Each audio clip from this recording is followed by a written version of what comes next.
Bienvenidos amigos a este programa especial de En la Mira, el primero de una serie de programas que vamos a estar realizando para abordar temas que estamos seguros serán de interés para todos ustedes. Hoy me acompaña la licenciada Dayana Alvarado, ella es psicopedagoga y es una persona que tiene mucho interés en todo lo que tiene que ver con la parte del mejoramiento de la salud mental y del bienestar y calidad de vida de las personas de tercera edad. Y hoy precisamente queríamos abordar ese tema porque es importante entender la significación que tiene en la tercera edad las relaciones de los padres con los hijos. Entonces, bienvenida Dayana a esta primera episodio de nuestra serie de programas sobre estos temas y cuéntanos un poquito de dónde surgió tu preocupación para traer este tema a la conversación, para levantar un poco más de conocimiento sobre la relevancia de las relaciones padres e hijos. Gracias, José Antonio. Buenas tardes y bienvenidos todos los que están acompañándonos y la oportunidad de desarrollar este tema de comunicación entre padres e hijos, que es el día a día lo que vivimos. Yo durante muchos años fui maestra de preescolar y como maestra de preescolar se crean esas primeras relaciones y esas primeras comunicaciones entre padres e hijos y también con los maestros. En ese momento, en la primera etapa de la vida, de la educación formal, vemos cuáles son los mensajes y las conductas que los niños traen a los salones de clases. En ese mismo momento empezamos a tener esa relación con los padres, con la mamá, con el papá, con la abuela, con el hermano o quien esté ejerciendo realmente ese rol de crianza. En la medida que van pasando los años, yo me especialicé en niños hasta 8 años, luego la vida me ha llevado a especializarme en comunicación. Tengo 30 años dedicada al área de la comunicación social y también estudié Derecho. Entonces, ¿qué pasa? El niño empieza a emitir una serie de conductas y patrones que vamos a ir repitiendo en el transcurso de nuestra vida. Totalmente. Vamos copiando los modelos de nuestros padres. Importantísimo. Hay un momento en que nuestros padres dicen, ¿pero de dónde él es así? ¿O cómo? ¿Por qué se comporta así? Y es que justamente tenemos muchas conductas de ellos. A lo mejor a nuestros padres le gusta o no le gusta cómo nos comportamos. Y con el pasar de los años, que ya somos unos adultos, nos convertimos en los primeros críticos de la crianza de nuestros padres. Entonces, no nos gustó esto, no nos gustó aquello, mi papá, mi mamá es culpable de esto, mi abuela fue la responsable de tal cosa, cuando realmente no fue así. Porque realmente las profesiones, las ocupaciones, el tiempo, la dedicación y la atención de nuestros padres a nosotros pasa por una serie de factores que van modificando la formación y la educación. Entonces, es allí cuando vamos llegando a la adultez y nuestros padres, por el contrario, van dejando el rol de ser nuestros maestros en el transcurso de la vida. Y justamente en muchos países, y tú corrígeme, somos dependientes de nuestros padres hasta los 20 años aproximadamente, porque te dan todo, te proveen todo, hasta que te dan un proceso de formación y educación hasta aproximadamente 20, 22, 23 años.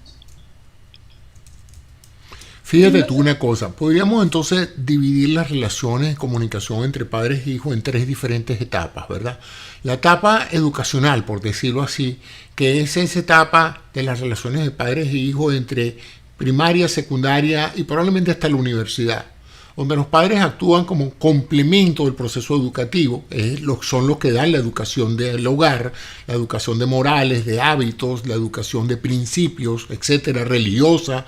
Todo eso es una comunicación muy efectiva, primero porque los niños dependen mucho de la influencia de los padres, están una expresión máxima de los afectos, los niños prácticamente sus padres son sus héroes, son la imagen que ellos quieren representar cuando sean adultos, etc. Pero luego viene una segunda etapa que es cuando ellos llegan o a la parte universitaria o a la parte profesional, donde ellos se van de la casa, hacen sus propias vidas, tienen sus propios amigos, y entonces hay un alejamiento de esa comunicación padres e hijos, donde ya ellos están más aprendiendo de su entorno social y profesional que de lo que les dicen sus padres. Incluso es interesante porque si pusiéramos con flechas de flujo, yo te diría que en esa primera parte educacional el 80% de la comunicación es de los padres hacia los hijos y el 20% de los hijos hacia los padres. Pero cuando tú entras en la parte profesional se produce una inversión. Ahora son los hijos los que les dicen a los padres, les hacen asesoría financiera, le dicen no estás haciendo las cosas bien. Hay un proceso de inversión, ¿no? Y también hay una separación. Los padres sienten el famoso nido vacío, que los hijos se van al college, se van a la universidad y después de haber cumplido ese rol educacional tan importante, pasan a sentirse como que ya los hijos no necesitan de ellos para nada, ¿no? Entonces es interesante. Y luego esos hijos, en ese periodo va a ocurrir la formación de familias por parte de los hijos, lo cual aleja todavía más a los padres, sobre todo en ciertas culturas donde los abuelos no juegan un papel fundamental en esa relación de comunicación. Y luego viene la tercera edad, el adulto mayor, ¿no? Ya los padres tienen más de 60 años, los hijos que antes eran hijos ahora son padres a su vez, y entonces se produce un poquito lo que para mí representa la mayor preocupación, que es la falta de comunicación en esa etapa de la vida donde los padres son ahora los que más necesitan saber, escuchar e involucrarse en la vida de sus hijos. ¿Cómo se maneja eso? ¿Cómo ves tú eso desde el punto de vista profesional tuyo? Fíjate, hay una etapa, definitivamente, entre los 9 años.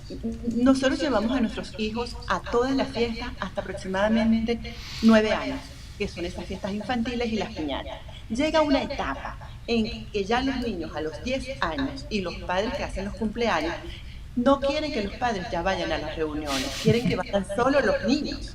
Y nosotros como mamá o como papá nos sentimos un poquito más liberados porque ya el niño puede ir solo a la fiesta y ya no lo tenemos que acompañar. Entonces comienza una primera etapa de separarnos, que son esas fiestas infantiles, que son a partir de los 10 años y ya comienza la etapa de la adolescencia donde ya tú no acompañas al niño en ninguna fiesta. Tú te conviertes Ni quieren que lo acompañe. Ni quieren. De broma lo lleva, de broma. Y lo tienes que dar un poquito lejos para que no vean que tú fuiste la que lo llevaste. Exactamente. Entonces ya comienza una parte de separarnos. Al principio lo que nos pareció muy cómodo, porque ya yo tengo tiempo para hacer una cosita, mientras ella está 3, 4 horas en la fiesta y la voy a buscar a las 7, 8 de la noche, cuando la mamá me diga, ya piqué la torta, Dayana, ven a buscarla. Ah, bueno, yo tuve 4 horas para realizarme, ¿no? Para hacer, porque estás todo el tiempo con tus hijos. ¿Qué pasa después? Que ya el niño empieza a salir solo y dijo, mamá, papá, me invitaron a un juego de béisbol. Te vas al juego de béisbol. Mamá, y empiezas ya no a llevarlo para ningún lado. Ya el niño se va solo. Ya lo vienen a buscar y lo llevan. Y tú vas sintiendo que te vas separando un poco mucho más. ¿Qué pasa? Que por mucho que los lazos se separen, no deben de romperse, que es el problema donde se empieza esa distancia entre padres e hijos. Si se rompe ese vínculo, después ya no podemos regresar. Entonces, la comunicación constante y el mensaje. ¿Para dónde fuiste? ¿Qué hiciste? ¿Quién estaba? ¿Con quién compartiste? ¿Quiénes estaban en la fiesta? ¿Qué tomaron?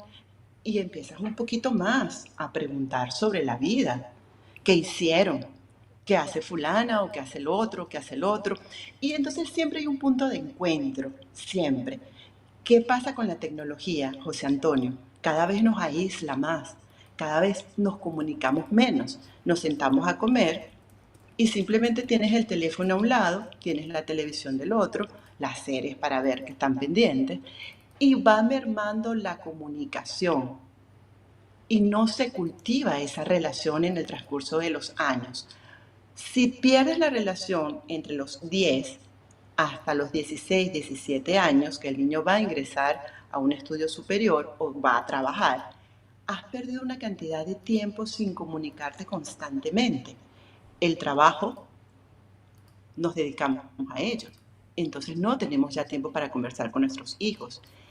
Y algo que yo venía hablando justamente con una amiga ahora es la escucha activa. Si el padre no tiene tiempo para escuchar todo lo que dice el hijo cuando tiene que hablar y nosotros estamos, espérate un momento que voy a terminar esto que tengo que hacer y después conversamos. Ya al después conversamos, se pierde el efecto. Sí, así es, ese es uno de los problemas. Y fíjate qué pasa, yo lo veo desde el punto de vista médico, ¿no? Ah, acuérdate que la salud mental y la salud física están íntimamente vinculadas. La salud mental y la salud física están íntimamente vinculadas. De tal manera que una no puede ser, una afecta drásticamente a la otra. En el momento que tú te enfermas físicamente con alguna enfermedad biológica, inmediatamente tu psiquis se altera, se preocupa, se angustia, tiene una cantidad de consecuencias, el sentirse enfermo. Pero también si tu mente está un poco afectada por las situaciones de vida que tú estás, tus relaciones interpersonales, tu estabilidad emocional, etcétera, inevitablemente eso se traduce en un daño físico que puede en un momento dado producir enfermedades graves, autoinmunes y de otro tipo. Ahora fíjate tú, ese equilibrio mental biológico depende mucho de tus relaciones sociales y ninguna relación sexual más importante que la de tu familia y de la de tu familia ninguna más importante que la de tus hijos, porque tus hijos son en cierta manera la única justificación de tu existencia. Si tú te pones desde el punto de vista biológico, nosotros vinimos aquí a vivir para continuar la especie, para producir hijos, criarlos y hacer los mejores seres humanos y hacer en lo posible que disfruten tanto de la vida como nosotros o incluso mejor. Esa ha sido, digamos, la historia de la evolución de todas las especies, no solamente de los seres humanos, ¿no?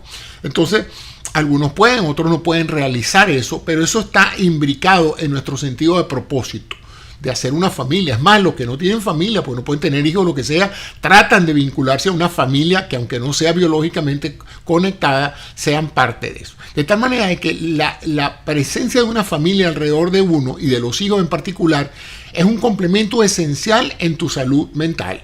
Entonces, ¿qué pasa cuando esa comunicación se empieza a deteriorar?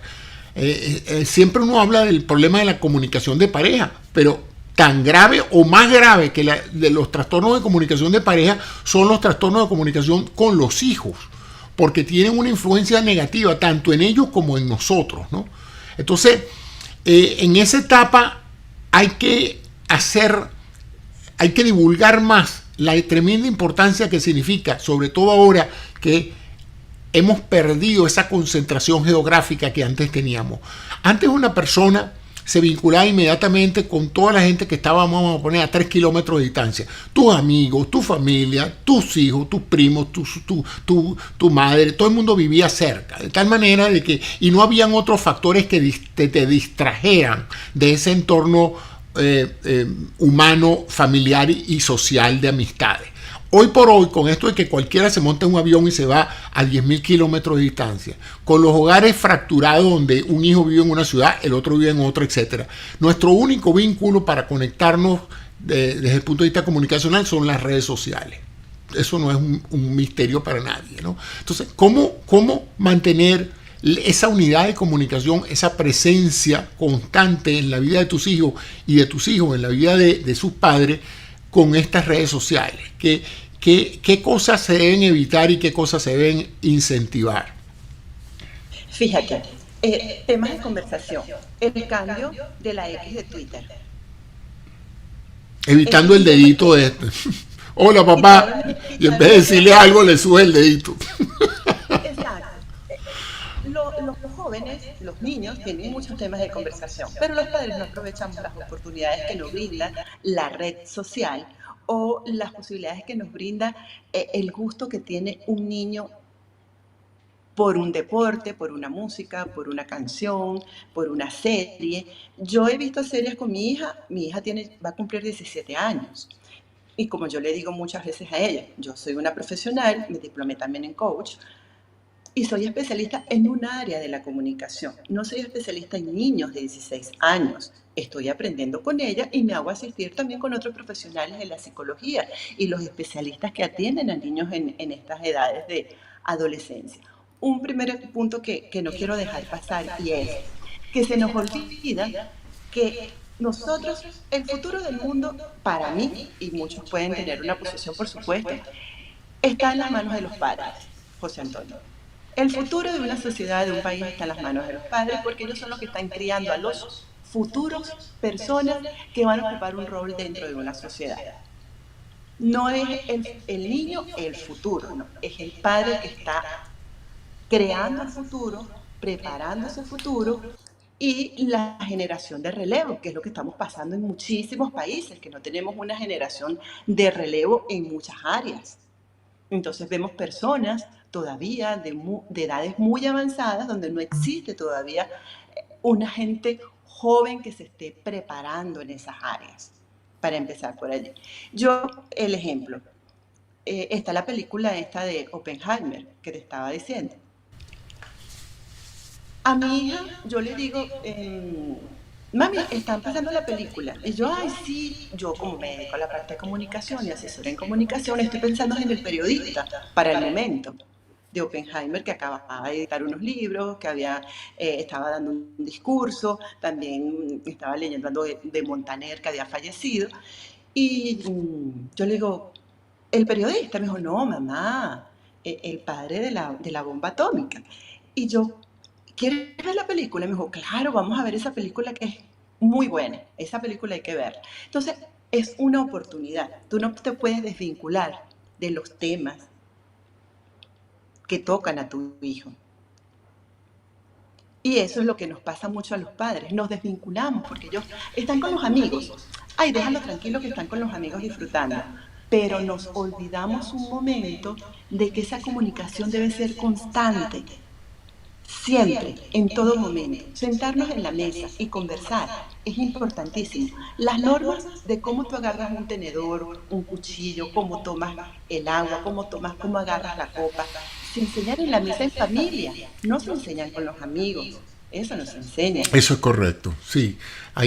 Ahora fíjate tú, una cosa que yo he notado y que a mí en lo personal me ha afectado a veces en la comunicación con mis hijos, ¿no? Es cuando los padres y los hijos tienen gustos diferentes. Porque a veces tú tienes la ventaja de que tus hijos parece que calcados contigo. Les gustan los deportes, a ti te gustan los deportes. Les gusta el fútbol, a ti te gusta el fútbol. Entonces, como hay una convergencia de intereses, es fácil mantener la relación. Pero no todo el mundo tiene esa suerte, ¿no? No todo el mundo tiene la suerte de que si a ti te gusta el fútbol, a tus hijos también les gusta el fútbol. Entonces se produce una disociación porque en el momento en que ellos empiezan a darle importancia a sus intereses, si papá no cuadra dentro de sus intereses, ellos prefieren aislarse, tener sus amistades, tener sus eventos y en cierta forma se hace como más difícil compartir cosas comunes. Entonces eso trae un problema también, ¿no? Que muchos padres no terminan de entender los roles de la paternidad.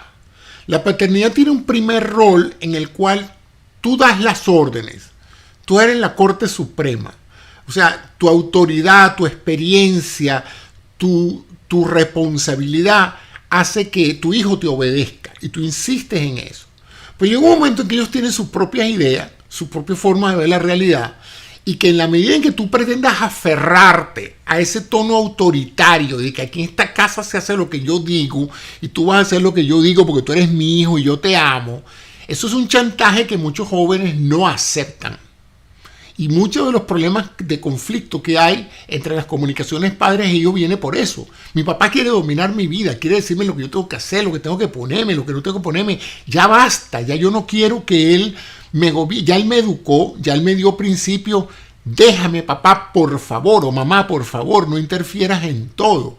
Entonces llega un momento en que los padres también tienen que hacer un autoexamen de su conducta hacia los hijos y pasar de un rol autoritario a un rol participativo, donde ellos cooperen con sus hijos más que los dirijan como los dirigían cuando tenían 6, 7 años, ¿no?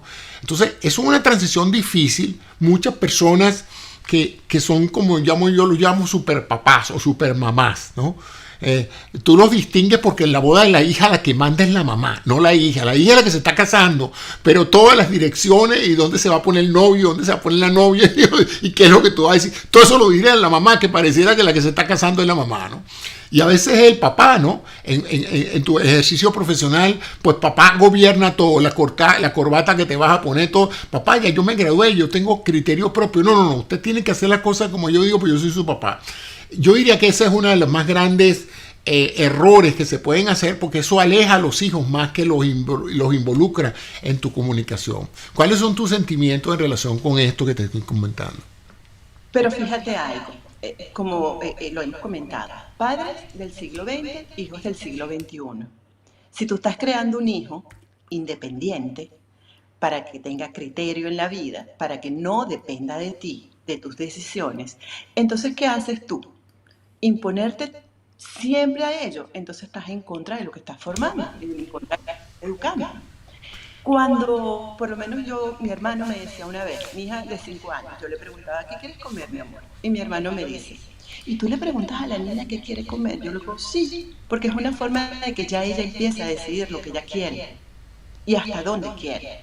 Eso, y usted como médico me dirá cuando uno, pero come más, come un poquito más, come un poquito más. No, come lo necesario, solamente. Que nadie te obligue a comer lo que tú no quieras comer. Y esas son normas que se enseñan en la casa. Pero si tú enseñas a un niño desde pequeño a tomar sus decisiones, qué te quieres poner, cómo te quieres vestir, ¿por qué? Porque muchos niños en la edad de preescolar te dicen, pero es que a mí no me gusta ponerme ese pantalón esa corbata de marinerito que mi mamá siempre me pone. Y me peinaba de esta manera, el violado, se peinaba John Lennon. No me gustaba y sufrí muchísimo y se burlaban de mí en el colegio, pero ¿dónde quedó la comunicación, doctor Cerneros? O José Antonio, ¿dónde estaba la comunicación? ¿Dónde tú le preguntaste al niño? Mi hija cumplió 15 años y le dije, bueno, vamos a invitar a todo el salón. No, vamos a invitar a mi fiesta los niños que yo quiero que vayan. Pero yo lo vine haciendo desde que mi hija tenía sus piñatas, siempre le pregunté, ¿a quién vas a invitar a las piñatas? ¿A todo el salón? No, voy a invitar esta, vamos a hacer la lista. Yo no me imagino yo organizando la boda de mi hija haciéndola yo. No, no, no, no. Ese trabajo yo no lo quiero. Esa es una responsabilidad ya de la gente que nació en el siglo XXI, donde los padres debemos estar un poquito liberados de esas obligaciones y esas responsabilidades. Vamos a colaborar, vamos a apoyar, vamos a ayudar, que es lo mismo que yo espero de mi hija cuando yo tenga una edad determinada, que es el punto donde tú me decías. A nosotros se nos olvida que no sabemos que vamos a llegar a ser padres y no por ningún momento se nos pasó que vamos a ocupar el lugar de nuestros padres en la sociedad y mucho menos que le vamos a dar la razón en algún momento de la vida. Y después esa independencia es la dependencia que se convierte del padre también de los hijos, donde tú todo se lo preguntas también a tu hijo, porque ya hay un momento, como yo que tengo un amigo, mira Dayana, tengo que mandar esto por un correo electrónico, ay no chica, yo le voy a dar toda esa plata a mi hija, porque ya yo no quiero hacer eso. ¿Ah, ¿estás seguro? Sí, bueno, hágalo. Después, bueno, entonces también la comodidad va dándole a los padres muchas decisiones para los hijos. Y también nos hacemos dependientes de esas relaciones. Sin duda, Entonces sin duda. tú vas a una sociedad donde los hijos, y ya te doy la palabra, donde los hijos son la mamá, el papá, la expareja, el hermano mayor y el amigo de la mamá. Y tú tienes padres que están saliendo del siglo XX para entrar en el siglo XXI, donde creen que los hijos son los amigos, altos amigos, por no decir la palabra que usamos en Venezuela, son. Y entonces hay una confusión de roles que tú dices, así no es. Por eso me preocupa tanto la comunicación entre padres e hijos desde pequeños, desde el mismo momento que la gente decide que va a tener una familia. Hay que preguntarle, ¿cómo fue la relación con tu mamá, con tu papá? Y ver cómo se va a proyectar esa relación familiar. Y decir, no, tú no necesitas una psicopedagoga ni un coach, tú necesitas un psicólogo, tú necesitas un médico que le diga también cómo se presenta ese proceso de maduración cerebral, en cómo se toman las decisiones y por qué para un niño es algo tan delicado una pequeña decisión y para mí simplemente es ver la hora en el reloj, muy normal. Sí, fíjate, entonces, una de las cosas que yo creo aquí, y me gustaría tu opinión, es la parte de si hay alguna fórmula universal o esto se debe manejar individualmente dependiendo de la idiosincrasia de cada hijo y de la situación de cada familia. Porque, por ejemplo, aquí entra una dinámica en las relaciones humanas que es la dinámica de las personalidades. Hay personalidades dominantes. Hay un hermano que es como el papá de sus otros hermanos, porque es el más dominante, el más seguro de sí mismo. Tanto que, cuidado, si hasta le da órdenes a la mamá. O sea, de alguna u otra manera su personalidad es tan dominante que es ese muchachito o esa muchachita. Usualmente son mujeres, yo no sé por qué son mujeres. La mayoría que se transforman en la mamá de sus hermanitos y en la mamá de su mamá, porque él le da órdenes a la mamá, sobre todo si la mamá no es una mujer, digamos, muy segura de sí misma y la hija termina con una personalidad dominante. La hija, en cuanto adquiere la adolescencia, etcétera, se da cuenta que su mamá como que si no da la talla, entonces ella misma cría a sus hermanos y ella conduce las decisiones de su mamá, ¿no? Sobre todo en la ausencia de un padre en el hogar. Entonces, yo he visto mucho esos cuadros. Entonces, eso me hace pensar que dar reglas así generales de mantener una buena relación con tus hijos, una buena comunicación, eso hay que ajustarlo con detalle a cada niño y a cada situación. Hay momentos en que los padres se transforman en un excelente ejemplo para los hijos a seguir. Porque son inteligentes, porque han tenido éxito en la vida, porque son racionales, porque son coherentes. Hay veces que no es así. Hay veces que cuando los hijos se educan en un sistema escolar público o adquieren un nivel más o menos de tercer nivel educativo, se dan cuenta de que sus padres son un desastre, de que no conocen muchas cosas, de que son muy vulnerables en el sentido de que no tienen criterios normales como otras personas, de que están obsoletos y periclitados, como decían antes, no, mi papá está viviendo en el siglo pasado. Entonces se hace como difícil para el padre que tiene un hijo ahora súper brillante, súper inteligente, súper entregado, tratar de mantener un nivel de comunicación con un hijo que ya lo respeta como padre desde el punto de vista afectivo, pero no respeta sus opiniones y observaciones porque no las considera apropiadas. Y eso termina afectando, humillando al padre que siente ahora que lo están reemplazando, ¿no? Es realmente situaciones que se dan a veces, sobre todo cuando hay esa disparidad educativa entre el nivel de los hijos y el de los padres, ¿no? Se ve mucho aquí, por ejemplo, inmigrantes que vienen con un nivel educativo muy bajo a los Estados Unidos, muy bajo, gente que viene del campo, ¿no? Que nunca tuvieron más ese sexto, séptimo grado de educación. Y de repente tienen hijos que llegan hasta la universidad. Entonces, se mantienen los vínculos de amor y de respeto generacional, pero no las comunicaciones relacionadas al uso práctico. Entonces puedes tener dos tipos de comportamiento paterno o materno, es lo mismo. El hecho de yo le voy a delegar todo a mi hijo porque él es el que sabe, es el que fue a la universidad, o no. Aquí ese no sabe porque ese no ha pasado la experiencia que yo he tenido. Yo aquí soy el que manda porque yo soy el que los traje a este país. Entonces no es fácil eso. Y es algo para que las personas que nos están escuchando nos dejen sus comentarios sobre cómo ellos ven ese proceso de comunicación útil, porque ambos lo necesitan. Los hijos necesitan constantemente, respeten o no la educación y los principios de sus padres, los hijos necesitan ese referente emocional de sentirse que han sido traídos al mundo para vivir mejor y que han sido queridos y han sido financiados y estimulados por sus padres, aunque hayan sido gente de muy bajo nivel educativo. Pero por otro lado, también los padres necesitan no ser vejados o humillados por la arrogancia de unos hijos que ahora consideran que como se educaron, entonces ellos sí saben todo. Sus padres son unos completos peleles porque no fueron a la universidad, pero ellos sí fueron, ¿no? Entonces, todo eso quiero oír tus comentarios en relación a esa disparidad de niveles educativos a veces no es educativo, a veces simplemente de información. El padre que no sabe nada de computación y el hijo que lo sabe todo, ¿no? Entonces el padre se siente completamente dependiente y dice, es que este hijo no me tiene paciencia, tú no me tienes paciencia, hijo. Y el hijo, no, papá, es que tú no sirves para nada, tú no sabes, ¿cómo es que tú no sabes mover este ratón? ¿Cuál ratón? Yo no veo ningún ratón, pero si mi papá lo tiene en la mano, caramba, este es el ratón. Entonces es interesante cómo se manejan esas relaciones de comunicación padre e hijo. Y lo importante que debe quedar en las personas que nos están escuchando es de mantener siempre el hilo de conexión. Independientemente, no va a haber una comunicación padre e hijo siempre bella, siempre constante, siempre nutritiva. Hay que tratar de que así sea, pero siempre va a haber conflicto, igual que en las parejas.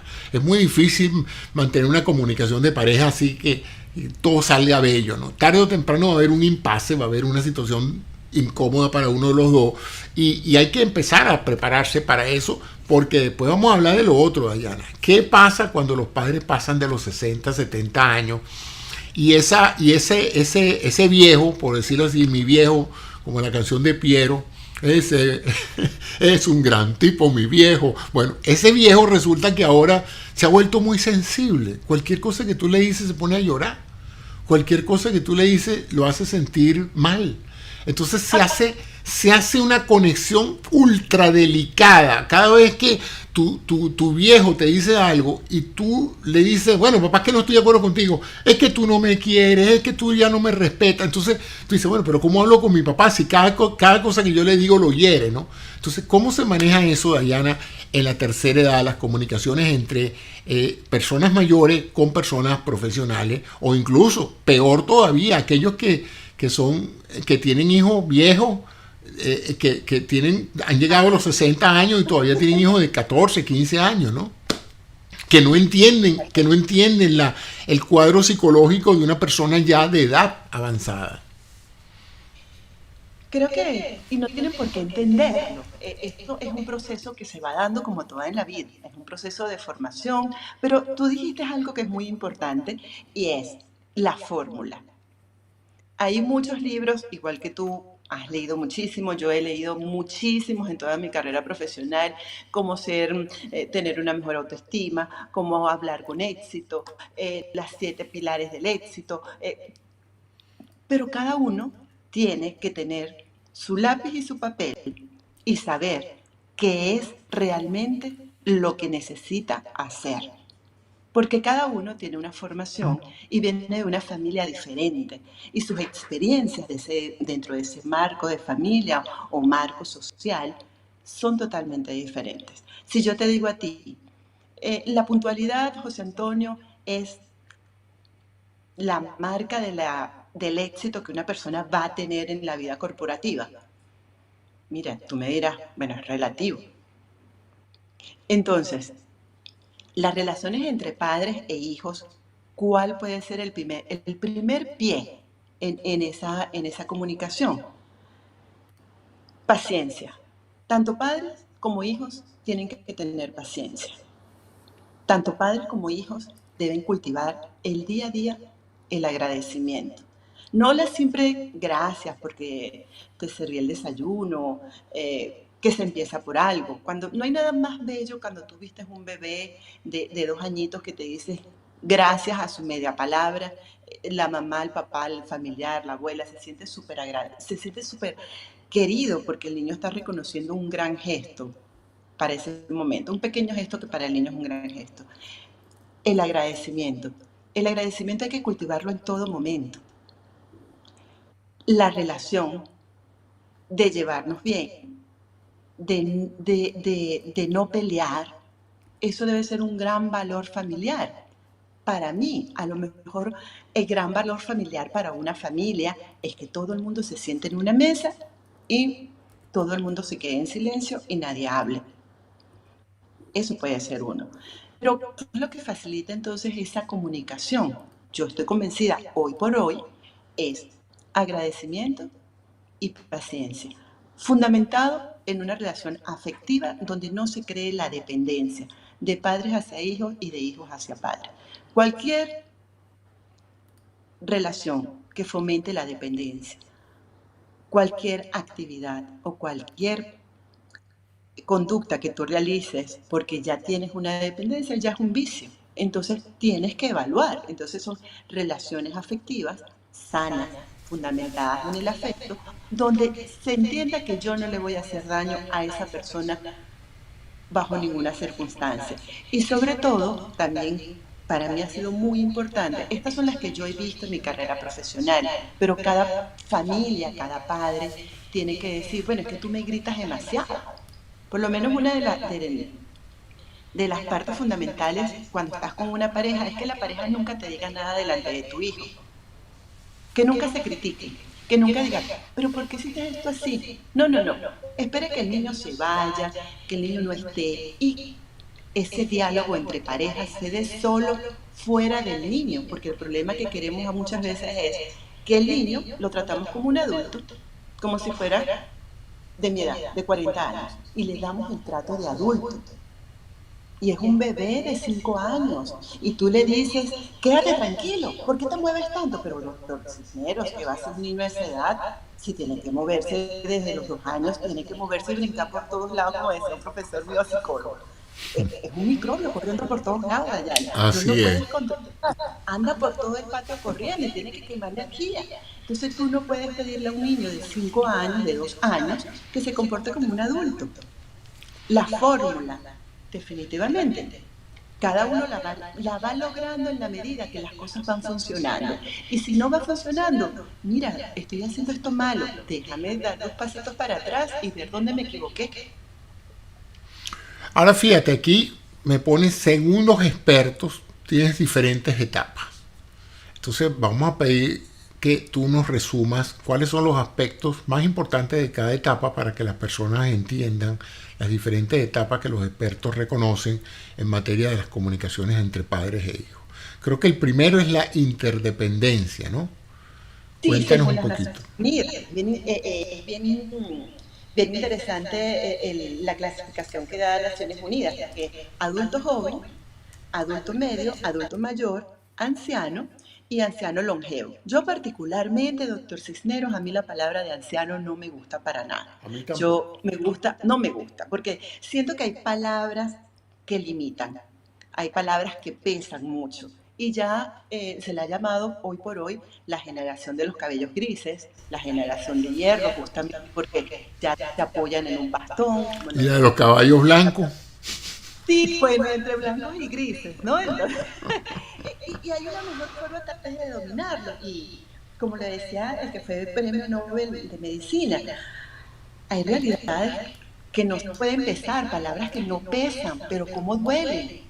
Tal vez no lo dicen ese término, pero Sí, sin entonces duda. hay que cuidar mucho. Cuando ya una persona tiene 65 años y está entrando a la jubilación, ya se siente que es un anciano. Cuando mi mamá me empezó a decir que ella era una anciana y tenía 65 años, yo decía, ¿qué cosa es esta? Si mi mamá está joven, baila, echa broma, se ríe, pero la sociedad y la etiqueta, como decimos muchos psicopedagogos o maestros especialistas, no permitas que a tu hijo le etiqueten. Que no le digas tú a tu hijo que es hiperkinético, si no está diagnosticado por un médico, por un neurólogo, por un psiquiatra, no le des ningún medicamento si no te lo manda un doctor. No digas Entonces, que tu hijo es disperso, tiene problemas de atención, o tu mamá, si tú no lo has llevado al médico especialista, y dígalo usted, que te diga, la persona tiene esto. Actualmente estamos pasando por un problema de una persona, me dice el psicólogo, Dayana, toda la familia piensa que tiene Alzheimer. No, el señor está en un estado de depresión, de aislamiento total, que se confunde con el Alzheimer. fíjate pues. Y luego hay, esa es la interdependencia. Luego Y hay después la...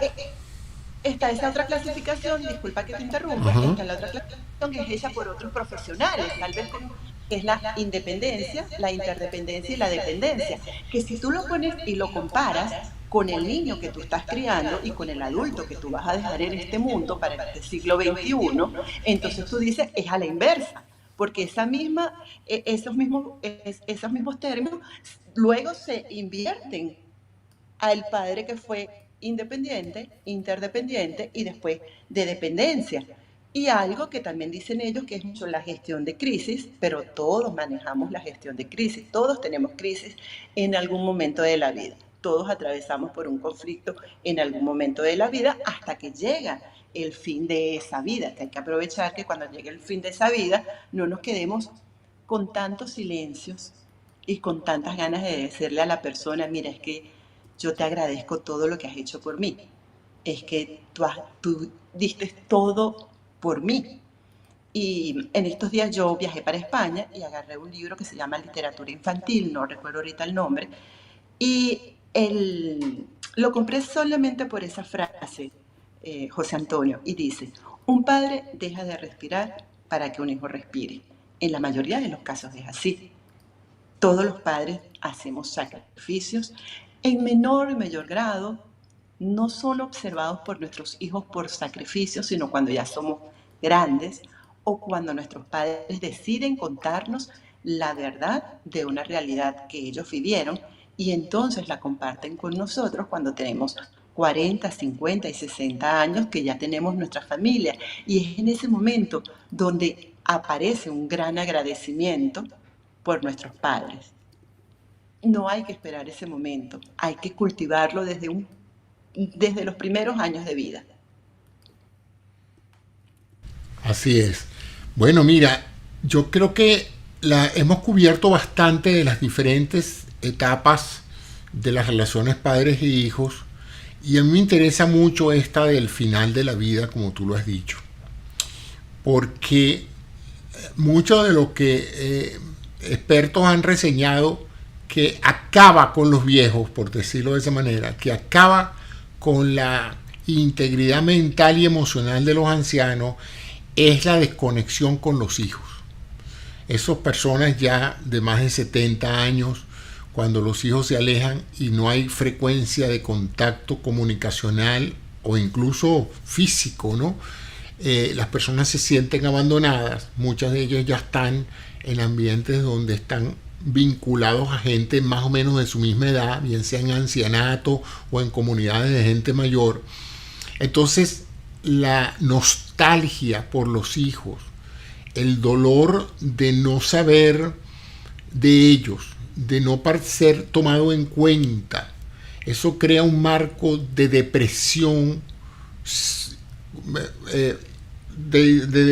una reactiva al hecho de eso y nos llama a la atención de que deberíamos en lo posible las personas que tenemos adultos mayores de padres tratar en lo posible de acercarnos lo más posible a ellos, porque como tú misma lo dijiste, pues se puede transformar en un proceso que después lamentamos mucho las conversaciones que no hicimos, los abrazos que nos dimos, los besos que nos dimos, los regalos y los cumpleaños que no celebramos sino con una tarjetica a fin de año. Yo recuerdo que una de las anécdotas que yo tuve aquí en Estados Unidos cuando vine era que mi vecina era una señora muy mayor que vivía sola. Y yo me hice amigo de la viejita porque ambos lavábamos la ropa en el mismo piso, ¿no? En una lavandería de esas por piso que teníamos en el edificio. Y entonces ella me veía y hablaba, me preguntaba mucho por mi madre. Y ella se quedaba asombrada de que yo llamara a mi mamá 2 y 3 veces por semana. Y si usted llama a su mamá en Venezuela 3 veces por semana, le digo, es que si no la llamo, me llama ella. O sea, esto no es un problema de quién llama a quién, esto es un problema de que si yo no la llamo a ella, la molestia y el mal rato que va a pasar mi mamá es enorme, ¿no? A mamá le interesa muchísimo estar constantemente informada de todo lo que me pasa. Y ella me decía, caramba, yo quisiera tener un nieto como usted, porque mis hijos no solamente no me llaman, sino que yo les envío el pasaje para que vengan a visitarme y se quedan con el dinero y no vienen a visitarme. Y a mí me dio tanto dolor porque la viejita en realidad era una persona sufriendo por la total despego que tenían los hijos para con ella, ¿no? Le mandaban de repente un regalito, un par de flores, pero de la manera más indirecta posible. Y me preocupa que eso, que en una época se veía como algo normal en esta comunidad anglosajona, ¿sabes? El hecho de que ya ellos ocuparon su momento en la vida de nosotros y hay que dejar que ellos hagan su vejez en su grupo con sus amigos y su cosa y que no estén dependiendo de todo. Nosotros los latinos tenemos un criterio diferente en relación con nuestros padres, ¿no? Nos gusta tenerlos cerca, nos gusta involucrarlos en casi todo. Eso ha ido cambiando en los Estados Unidos, pero por muchos años la cultura general aquí era que cuando los hijos hijos se iban del hogar, pues menos mal que se fueron. Uno lo veía así, pues. Es más, uno siempre decía que aquí los hijos no se van, aquí los botan los padres, ¿no? Porque de verdad, los muchachos a los 18 años se buscaban sus propios apartamentos, se iban de la casa y a partir de allí un saludito ocasional, una reunión cada año en el Día de Acción de Gracias, pero más nada, ¿no? Entonces, es importante que las personas entiendan que si tú quieres mantener a tus padres con vida, la nutrición más importante que le puedes dar, la vitalidad más grande que le puedes dar a esos viejitos tuyos es precisamente la atención, el escucharlos, el escuchar sus planteamientos, el involucrarlos en tu vida, que sepan lo que estás haciendo, que conozcan tus hijos, o sea, sus nietos. Todo eso es muy importante para la salud mental de tus padres y para la salud mental tuya, porque tarde o temprano tú vas a vivir esa experiencia, tú vas a llegar a ser viejo y tú vas entonces a, de una u otra manera, experimentar todas las cosas que hiciste o no hiciste con tus padres, y eso te va a preparar para que a tu vez tus hijos pues sean más consecuentes contigo de lo que a lo mejor tú has sido con tus padres. Entonces, porque ahorita hay una crisis aquí en los adultos mayores de soledad. Lo está apuntalando un gentío. El cirujano general de los Estados Unidos dice que aquí había una epidemia de soledad. La gente se siente deprimida y sola. Y no se están hablando de sola en el sentido de que no tengan nadie con quien vivir, sino de que la integración familiar se ha roto tanto, se ha deteriorado tanto, que los hijos no se ven, no se vinculan, ¿no? Entonces hay que llamar la atención de eso porque es un problema de salud pública. Es increíble el deterioro físico de un anciano que no recibe noticias de sus hijos, que no ve a sus nietos, que no comparte con su familia. Esa persona se enferma y se van rapidito. Es así, y lo que usted dijo es cierto. Salud pública. Esto es un problema global. Así como están tantas personas en en el problema de la ola verde, de la contaminación ambiental, de concientizar en relación a cómo hacer para tener una tierra mejor, un mejor planeta. Creo que deben salir campañas institucionales de todos los gobiernos del mundo, de todas las organizaciones internacionales, que llegaran a todo profesional y no profesional, a las personas con más recursos y las más humildes, donde se cree conciencia de la importancia de convivir con la familia, de la importancia de las personas en la tercera edad, de la importancia de la comunicación entre padres e hijos. Eso debe hacerse una campaña internacional, pero global. En algunos países, para no mencionar ninguno en particular, donde las personas ancianas tienen una gran importancia en la formación de sus nietos, pues en esas grandes potencias se están viendo afectadas porque los hijos se están llevando a los nietos para las grandes ciudades, para las grandes urbes, para poder buscar mejores lugares de empleo. Los abuelos, que en estos países de grandes potencias, se están quedando solos, las personas mayores. Sí, sí, es un problema, ya te digo, lo están observando en muchos países. Y otro factor que abordaremos en un futuro programa es los hijos que no quieren tener hijos. Entonces, el problema de muchas personas mayores cuyo deleite hubiese sido conocer a sus nietos, pero el problema es que las mujeres están posponiendo la natalidad hasta después de los 30 y pico de años y en muchos casos no quieren tener hijos. Y eso está generando en una población de adultos mayores que se formaron con el sueño, el anhelo de ver a sus nietos, está produciendo grandes depresiones, ¿no? Por el hecho de que, bueno, conocí a mis hijos, pero no conoceré a mis nietos porque simplemente no voy a tener nietos. Entonces se pierde esa tradición, esa continuidad de la entidad de la familia, porque tú sientes que tu familia va a terminar con tus hijos, porque no hay nietos. El día que ellos también mueran, se acabó tu familia. Qué interesante desde el punto de vista biológico es eso, ¿no?